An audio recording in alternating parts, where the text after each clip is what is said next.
não se pode apontar precisamente o local e a época que o vinho foi feito pela primeira vez. Do mesmo modo que não sabemos quem foi o inventor da roda. Um cacho de uvas caído, potencialmente, torna-se um tipo de vinho. O vinho não teve que esperar para ser inventado.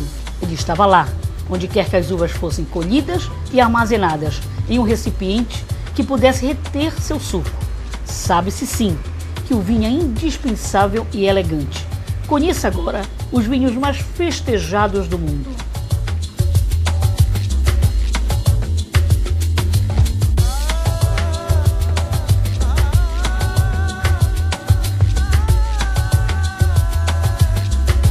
Vocês vão conhecer a partir de agora tudo sobre vinho, os rótulos, as regiões, a temperatura ideal para um bom vinho, uma boa adega e como degustá-los. Enfim, tudo voltado à vida maravilhosa do vinho. I have a feeling, it's a feeling I'm concealing, I don't know why. It's just a Ao meu lado está o grande enófilo Rodrigo Aguilera, que irá nos falar, mostrar e ensinar um pouco de sua experiência a respeito da vida do vinho, que é importantíssima em nossa vida.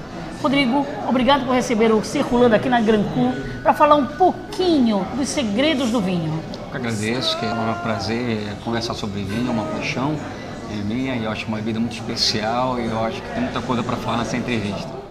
Why go on stalling? Love is calling, I am falling. Why be shy? Rodrigo, por qual motivo você começou a se interessar pela enologia? Eu, desde adolescente, gostava de cozinhar, né? Sempre gostei de gastronomia, né? O meu foi ao contrário, na verdade, eu um pouco bebi álcool antes dos 21 anos de idade, estou com 32 agora. Mas sempre gostei de gastronomia, sempre fui interessado em fazer receita em casa e tal. Aí comecei a ler, né? Não, a bebida, o vinho combina, harmoniza, né? Eu acho que a bebida é ideal para uma boa refeição. Aí eu comecei a ler um pouco mais, e nessa mesma época o brasileiro começou a consumir um pouco mais de vinho, né? As publicações começaram a sair com dicas de vinho, os médicos começaram a recomendar, começaram a crescer o número de importadoras no Brasil de vinhos de qualidade. E foi aí que o negócio foi se tornando um pouco de paixão, né? E pouco a pouco foi construindo essa relação com o mundo do vinho. E daí chegou um determinado momento que eu teve a oportunidade de eu conhecer a Gran Cru. E Belém é pouco carente de um espaço com público adulto para ter uma variedade com 1000 rótulos aqui de todas as grandes regiões produtoras de vinho, Itália, Espanha, França, Portugal, como regiões novas, Nova Zelândia, temos Estados Unidos, Austrália, enfim. Você encontra aqui todos os grandes produtores desse mundo. Então, voltando a 3 anos atrás, tive a oportunidade de trazer a Gran Cru para Belém, que é uma das maiores importadoras de vinho do Brasil, e um dos maiores portfólios, um dos portfólios mais premiados também que a gente encontra aqui.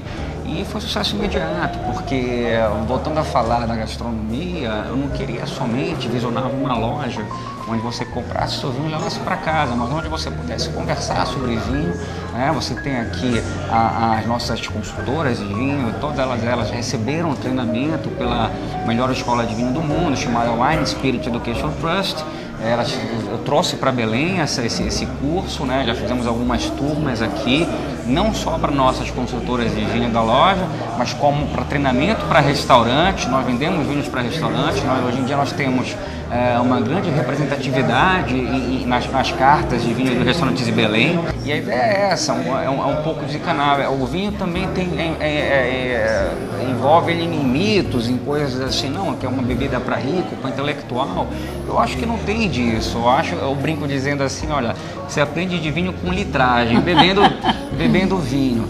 Claro que você tem conhecimento, você vai atrás, você faz cursos, compra livros, viaja, participa de degustações, isso tudo enriquece o seu conhecimento, mas não precisa complicar a coisa, né? Tem gente que gosta de se aprofundar e e tem gente que simplesmente quer beber um vinho numa boa companhia, é uma bebida social, você dificilmente vê alguém bebendo sozinho, são as confrarias que se reúnem toda semana, todos os meses, para apreciar a boa mesa, acompanhar os queijos, uma carne, um peixe. Então eu acho que isso vira um hobby, uma paixão pro resto da vida, né? Com certeza.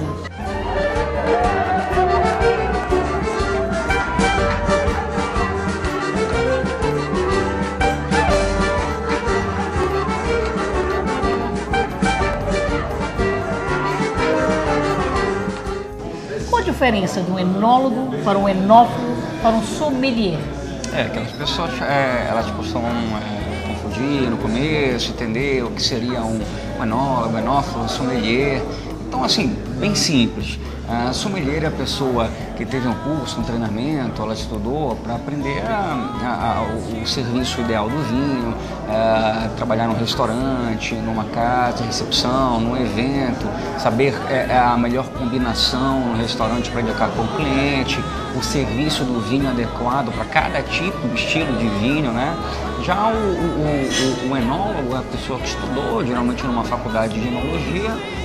O enólogo é a pessoa que vai fazer o vinho na vinícola. Ela chega na vinícola, olha, vamos fazer um vinho da uva tal, com tal estilo, com passagem por barrica de madeira ou não, a uva vai maturar há tantos tempos. Esse é o enólogo, né? E o enófilo, eu sou enófilo, um apaixonado. Você, se gosta de vinho, você pode se considerar um enófilo, né? Um apaixonado por vinho, uma pessoa que gosta de vinho, gosta de tomar vinho, tem um interesse um pouco mais aprofundado, ele estuda mais um pouco, lê sobre vinho. Então essa é a diferença. O sommelier mais voltado para o serviço, o enólogo para fazer, elaborar o vinho, e o enófilo é a pessoa que, vamos dizer assim, aproveita no final, que também estuda, conhece bastante sobre vinho, né? Um apaixonado sobre vinho. Esse seria o enófilo. Rodrigo, existe a hora ideal para se degustar um bom vinho? Eu acho assim, eu inverter. Existe um vinho para qualquer ocasião.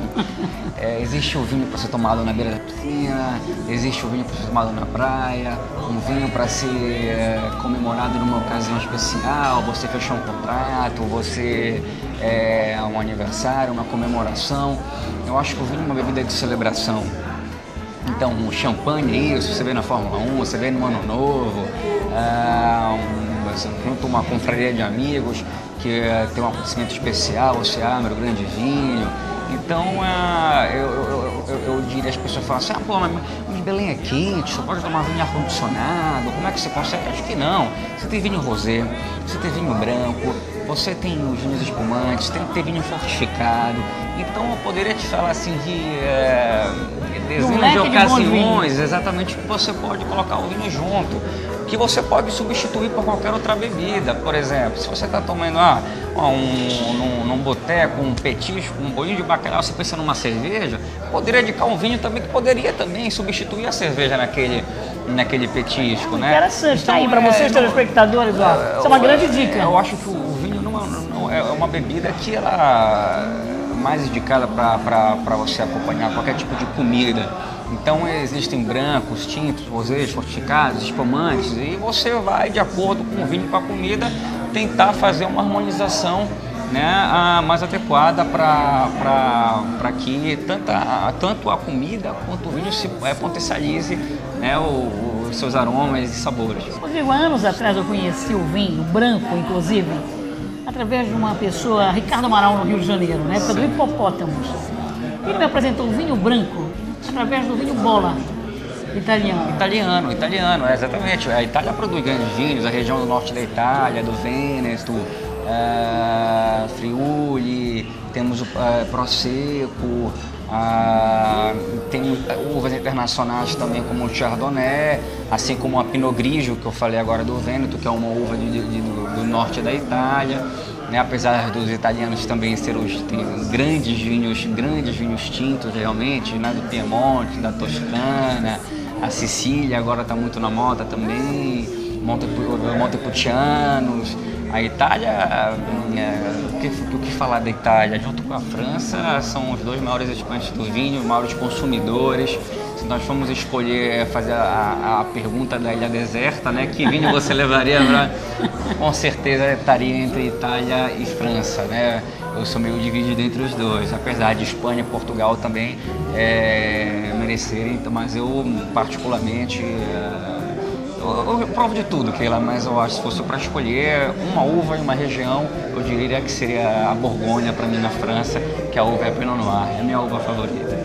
Agora, Rodrigo, existe aquela história da lágrima que nós estávamos conversando antes de começar o programa nos bastidores, da lágrima do vinho que remete as pessoas a qualidade, serem honestos. Eu acho que isso tem pessoas que, de certa forma, criou-se esse mito das lágrimas, mas eu não diria, na verdade, as lágrimas podem dizer para você a densidade do vinho, se o vinho tem bastante álcool, não, é estruturado, mas eu, sinceramente, isso para mim não traria nenhum tipo de análise qualitativa, muito pouco. Eu acho que o mais importante, o padrão, eu acho que a ordem de se degustar um vinho, primeiro é no visual, você vai pegar o vinho, você vai ver a taça, você vai ver a cor dele, através da cor do vinho, você já pode descobrir a idade dele, você vê se eles têm pode ser algum defeito, se ele está turvo ou não, depois você